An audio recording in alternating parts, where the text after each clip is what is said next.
These are my chicken yards, and there's one big issue with each of them, but there's also a huge amount of upsides about each of them. So in today's video, I'm going to be breaking down what makes a good chicken yard and why each of these chicken yards are equally as good as the other as far as keeping our chickens protected is concerned. Let's jump right into this. But before I show you the first one, I just figured I'd let you guys know, be sure to click the like and subscribe button. We're trying to run up to 4K in the next week, and I believe I can do it. It's only 110 subscribers away, and we could easily do that in a week. So first of all, we got this yard. This is yard number 1 of 2. It is close in proximity to our house, which makes these chickens a lot more protected than my other flock who are not so close in proximity to the house.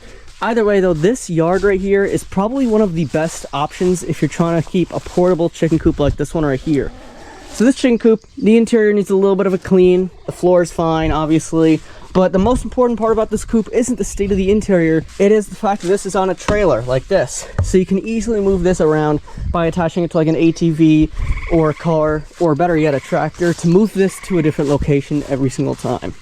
It's really, really convenient to have that feature, because if some kind of predator, say like a coyote or hawk, finds its way down here and kills a chicken or two, I don't want them staying around here for too long, because in not too long, they're going to figure out this is a food source, this is where they're going to want to attack, and this right here is where your chickens live. So to prevent that, all you got to do is just take this yard and move it to a new location along with the chicken coop, which you can easily attach. Now I figure I must say we have 2 chicken coops. Both of them are portable. Well, technically we have 3, but that one's not really in use anymore, so that one doesn't inherently count.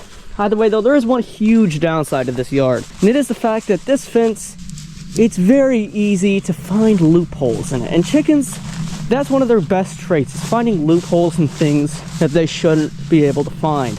So right here, this chicken yard fence, it's not in the greatest state. It's a 5-year-old chicken yard fence. What else would you expect? It's bent in some areas, and most importantly, there's no cover to this yard. This is keeping aerial predators. This allows them to come right in. And also, this fence isn't that tall. I'm 5'10". This fence is like around 4 feet when it's supposed to be its tallest over there. Everywhere else it's like 3.5 feet max. So it's not the biggest fence ever, unfortunately. So anything can really jump this, or worse yet, it could just find its way right through here. So in general, this yard is terrible if you want to keep predators out, but it's good for if you want to prevent future predator attacks.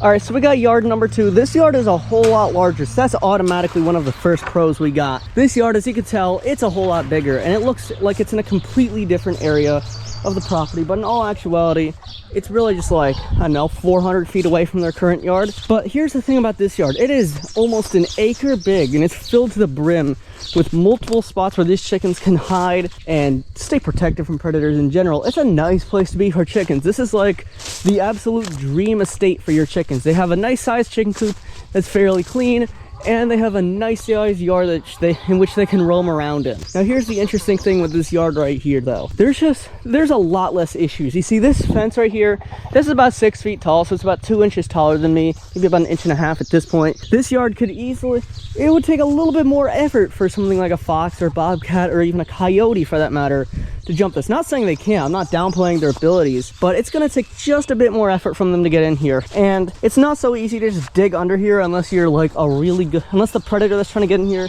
is insanely skilled and talented at digging, which 9 times out of 10 they could probably do it, but they're just not really lacking in the time to do it. Either way though, this is a nice place for chickens. Like every single thing about this, the places where they can hide, everything about this place is so nice for chickens. But there's 2 humongous downsides about this that not a lot of people are talking about. Let's get off with the first one. Look above you. Is there anything protecting this place from hawks? Absolutely not. Take a look at what happened back in January. You guys might remember that video where I literally clipped myself running out here while I recorded a hawk killing a chicken down here. It was quite an unfortunate day for that poor little golden buff chicken. That happened back in February, by the way, guys. Either way though, in general, this yard is underprotected in that aspect. So right here, any predator can just, specifically like an aerial predator, can just come down here and kill a chicken and drag it wherever it wants. That's another huge thing. This yard is so open as far as space is concerned that if something tries to hide in here, if something wants to hide in here to go take your chickens later on, it has almost unlimited spots to hide, and eventually those chickens, because they tend to walk their way right into traps, they're gonna find a way to get absolutely murdered out here by something like a fox or a coyote once they find their way in. Because they know, and they're going to be patient to kill your chickens, and they're going to wait in the bushes somewhere. That's one huge issue with this yard, is that there's a bunch of hiding places, and a big one, it's kind of a bonus one. It's very hard to maintain this, as you could tell, but it's huge. But that's not really as big because your chickens keep at least half or a quarter of the yard maintained. Either way though, guys, if you would like to learn some of the best chicken coop ideas, then click this video here in the center of the screen. It'll take you right to that. If not, just click on my channel. You're going to find something you enjoy a lot over here. I have over 1,000 videos for you to choose from, at least 400 long form videos in the last couple of years. I'll see you guys in one of those videos, guys. Goodbye and take it easy.